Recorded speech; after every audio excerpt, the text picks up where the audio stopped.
Hello friends, welcome to my YouTube channel. Today we are going to learn most important and repeated idioms in recent exams and expected to come in the exams ahead. देखो idioms पढ़ने का सबसे आसान तरीका होता है कि आप उस idiom का मतलब को समझें।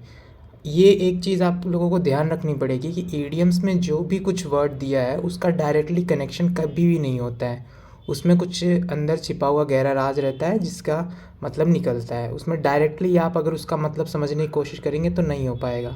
कुछ हम ऐसी ईज़ी ईडियम्स तो नहीं जो कि हमें कंफ्यूज कर दें, ऐसी ईडियम्स को हम आज देखते हैं जिसकी मदद से अगर आप एक बार भी उसको पढ़े हुए होंगे तो एग्ज़ाम्स में करने में आपको आसानी होगी। So without wasting any time let's start our session with a quote. That is quote is success is never ending and failure is never final. So friends, ये बहुत ही अच्छा कोट है कि सक्सेस कभी नहीं रुकती है, कभी ख़त्म नहीं होती है, और फेलियर कभी भी फाइनल नहीं होता है। चाहे आप कितनी बार भी फेल हो, you have a chance, if you are alive you have a chance to get succeed in your life. So let us get started. But उससे पहले आप सबके लिए एक सजेशन है, आप इस वीडियो को चाहें तो ऑडियो मोड पे ऑडियो की तरह भी सुन सकते हैं, म्यूज़िक की तरह. आप कोई और टास्क करते हुए, कोई और काम करते हुए, ये उतना ही हेल्पफुल रहेगा. सो हमारा पहला ईडियम है हेल एंड हार्टी. हेल का मतलब होता है हेल्दी, हार्टी का मतलब होता है चीयरफुल एंड हैप्पी. तो इसका हेल एंड हार्टी का मतलब हुआ पूरी तरह से स्वस्थ, healthy and strong, in a good condition we can say. तो इसका एग्जाम्पल देखते हैं. Her grandfather was hale and hearty walking 5 miles each day in the morning. मतलब उसके ग्रैंडफादर कैसे थे, हेल्दी थे, तभी तो क्या करते थे, रोज़ सुबह 5 माइल मतलब 5 miles वॉक करते थे. हमारा सेकंड ईडियम है गर्ड अप वंस लॉइंस. इसका मतलब होता है get ready for a challenging, difficult या फिर स्ट्रेसफुल जॉब. लॉइंस का मतलब होता है बेसिकली कमर कसना, मतलब हम किसी चीज़ के लिए बिल्कुल पूरी तरह से तैयार हो जाना. इसका एग्जाम्पल देखते हैं. Swastik gird up his loins for that crucial interview. मतलब कि स्वास्तिक ने क्या किया, उस एक क्रूशियल इंटरव्यू के लिए अपनी कमर कस ली. हमारा नेक्स्ट ईडियम है between Scylla and Charybdis. Whatever you can pronounce it. मतलब होता है इसका to stuck between two problems. मतलब वो एक हमारा ईडियम होता था ना, between devil and deep sea, वही सेम इसका मतलब है, लेकिन ये वर्ड है बिटवीन शेला एंड चैरिबडीज. ये सारे जितने भी ईडियम्स हैं ऐसे ईडियम्स आपको करवा रहा हूँ जिसमें अगर आप एक बार इनको अगर आपने रीड किया होगा तो आपके दिमाग में वो आ जाएगा एग्ज़ाम में कि हाँ ये पढ़ रखा है. लेकिन अगर आप एग्ज़ाम एक बार भी इसको रीड नहीं करे हैं या फिर एक बार भी आपके दिमाग में ये नहीं गो थ्रू हुई है तो एग्ज़ाम में आप इससे कन्फ्यूज़ हो सकते हैं. तो बिटवीन शैला एंड चैरिबडीज का मतलब होता है दो मुश्किल प्रॉब्लम्स के बीच में फंसना या फिर दो बुराइयों के बीच फंस जाना. इसका एग्जाम्पल देखते हैं. She was caught between Scylla and Charybdis with her career choices.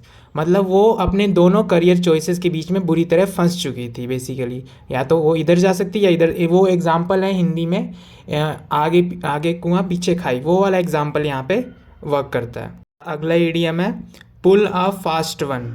Pull a fast one का मतलब होता है to trick someone.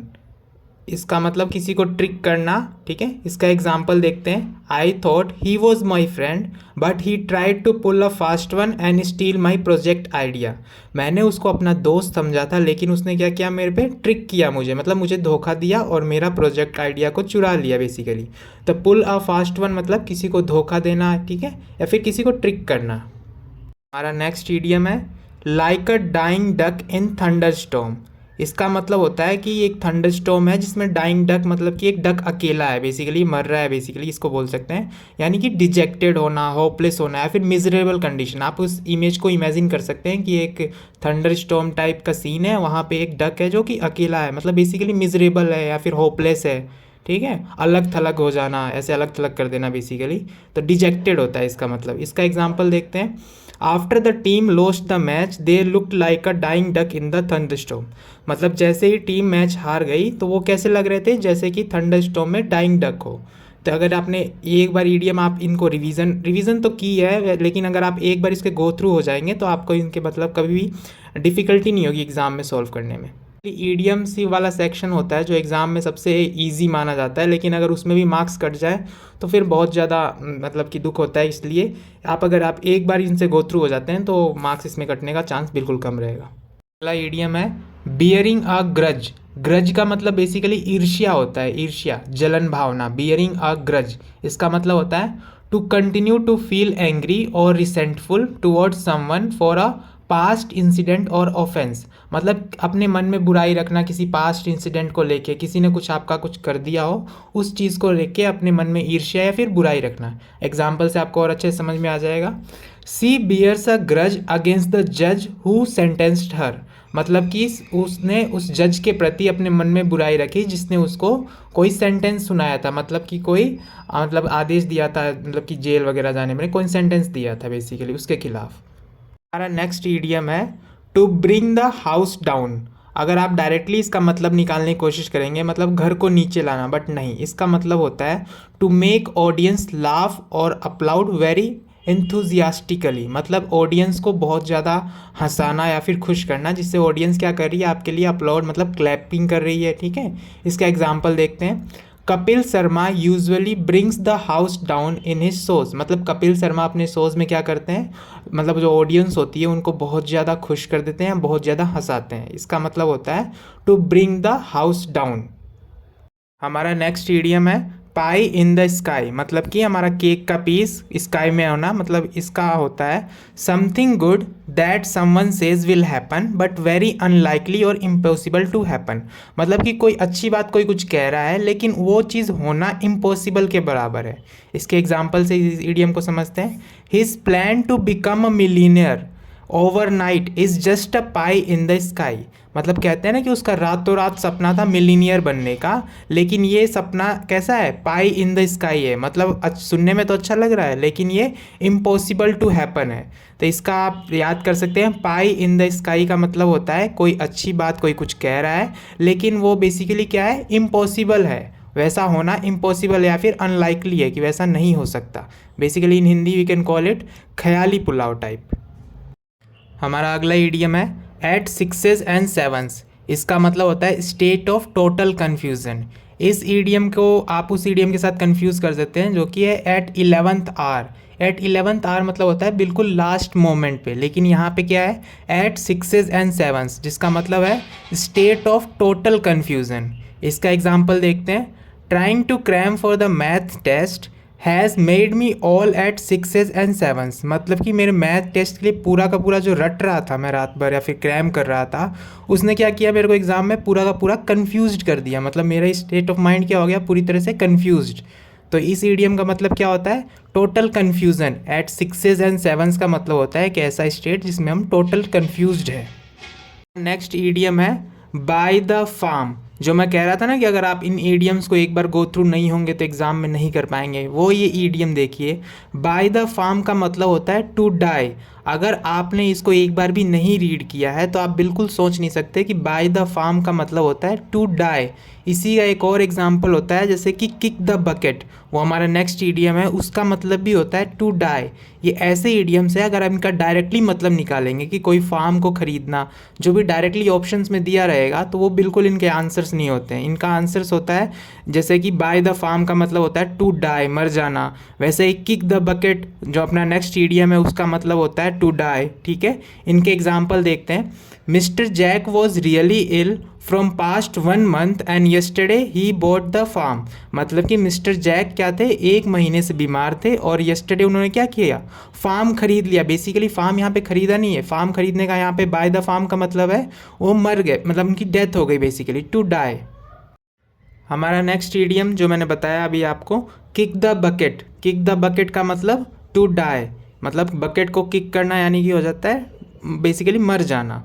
My dog kick the bucket last year and we all miss him dearly. मतलब मेरे dog ने last year kick the bucket, मतलब last year उसकी death हो गई और हम उसको मिस करते हैं। हमारा अगला ईडियम है केप्ट द बॉल रोलिंग। इसका मतलब होता है टू कंटिन्यू एन एक्टिविटी और प्रोसेस, कोई भी काम को जारी रखना या चालू रखना। इसका एग्जाम्पल देखते हैं। Mister Shankar did a wonderful job of keeping the ball rolling by asking questions each guest in turn. मतलब कि मिस्टर शंकर ने बहुत अच्छा काम किया, मतलब कि प्रोसेस या काम चालू रखा, गेस्ट से एक एक बाई टर्न से क्वेश्चन पूछने तक, मतलब किसी को भी मतलब कि वो नहीं होने दिया, सबसे क्वेश्चन पूछते रहे उनका, तो मतलब कि वो प्रोसेस कंटिन्यू रखा उन्होंने, एक्टिविटी को कंटिन्यू रखा, चालू रखा बातचीत बेसिकली। नाउ हमारा नेक्स्ट ईडियम है चिंक्स इन हिज आर्मर।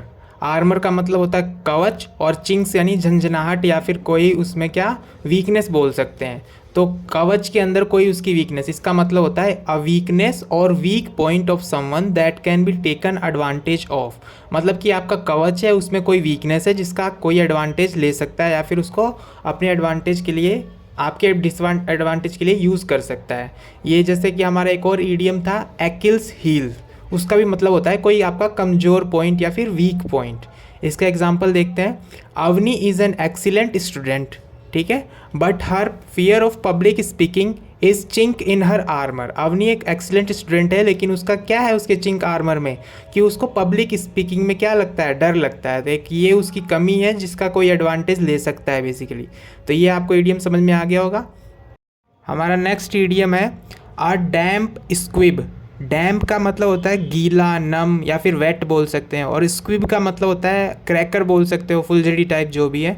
तो इसका मतलब हम निकालें तो ऑफ डिसअपॉइंटिंग रिजल्ट होता है। बेसिकली आप देखोगे यार, डैम्प स्क्विब का मतलब कि नम या फिर कोई वेट पटाखा होगा बेसिकली, तो वो वर्क नहीं करेगा, जलेगा नहीं पूरी तरह से, तो क्या होगा वो डिसअपॉइंटिंग का कारण होगा। तो इसका मतलब होता है अ डैम्प स्क्विब का मतलब होता है अ डिसअपॉइंटिंग रिजल्ट, मतलब कि निराशाजनक परिणाम मिले जिससे। अब इसका एग्जाम्पल देखते हैं। The film got lot of hype but I thought it was a bit of a damp squib. मतलब फिल्म के बारे में तो बहुत ज़्यादा हाइप था, लेकिन जब मैं उसको देखा तो मुझे लगा कि ये केवल ऊपर ऊपर से है, लेकिन ये मुझे निराश कर गई। जितना उम्मीद लगा के मैं गया था मूवी देखने, उस उम्मीद पे वो खरी नहीं उतरी बेसिकली, तो निराशाजनक परिणाम मिला मुझे। तो अ डैम्प स्क्विब का मतलब क्या होता है, अ डिसअपॉइंटिंग रिजल्ट। हमारा अगला ईडियम है throw questions to the wind. Questions होता है चिंताएं, प्रॉब्लम्स, ठीक है, जो भी परेशानी है वैसा।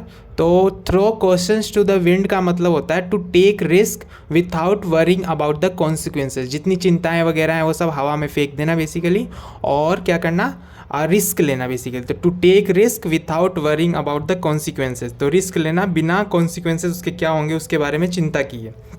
इसका एग्जाम्पल देखते हैं।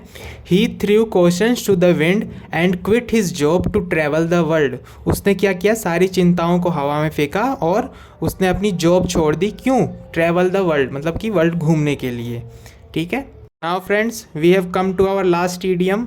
ये है प्ले इट बाई ईयर। इसका मतलब होता है परफॉर्म विथआउट एनी रिहर्सल, मतलब कोई भी काम बिना रिहर्सल के, बिना प्रैक्टिस के करना, पहली बार में करना। तो प्ले इट बाई ईयर, इसका उससे कंफ्यूज मत होना, कान का कच्चा होना उस टाइप से नहीं है ये। प्ले इट बाई ईयर का मतलब होता है कोई भी काम बिना रिहर्सल के पहली बार डायरेक्टली करना। इसका एग्जाम्पल देखते हैं। Harry decided to play it by ear when he went for his speech. मतलब हैरी ने डिसाइड किया कि वो अपनी speech play it by ear करेगा, मतलब बिना किसी रिहर्सल के फर्स्ट टाइम डायरेक्टली करेगा, ठीक है। हमारा ये लेक्चर यहीं पे ख़त्म होता है। अगर कोई क्वेश्चन या प्रॉब्लम हो तो please let me know in the comment section, और ऐसे ही इंपॉर्टेंट वीडियोज़ के लिए स्टे कनेक्टेड। तब तक के लिए हैव अ नाइस डे, सब्बा खैर।